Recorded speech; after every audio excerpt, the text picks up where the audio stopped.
বহু আলু ব্যবসায়ীর আলু লোড হয়ে যখন এই রাজ্যের মধ্যেই যাচ্ছিল, এই রাজ্যের মধ্যেই এই রাজ্যের পুলিশ তাদের বিরুদ্ধে মিথ্যা মামলা করেছিল, ব্যবসায়ীদেরকে কোথাও কোথাও জেলখানায় রাখা হয়েছিল, লরির ড্রাইভারদেরকেও জেলখানায় রাখা হয়েছিল।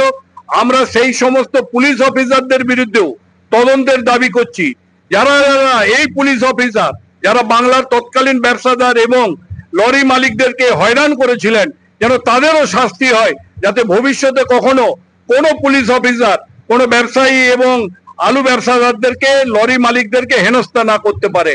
আমরা মন্ত্রীর কাছে এই দাবিও করব আগামী পরশু, যাতে সেই সমস্ত ওসিদের বিরুদ্ধে ব্যবস্থা নেওয়া হয় এবং সমস্ত কেস যেন প্রত্যাহার করা হয়, আর যেন কোথাও হাজিরান দিতে যেতে না হয়। এবং তারা যে আলুটা লুট করে নিয়ে তারা বিক্রি করেছিল সেই টাকাটাও ব্যবসাদাররা পায়নি। আমরা বলতে চাই সেই ওসিকে পার্সোনাল অ্যাকাউন্ট থেকে ব্যবসাদারদেরকে সেই টাকা দিতে হবে, যাতে ব্যবসাদারদের যারা টাকা লুট করেছিল।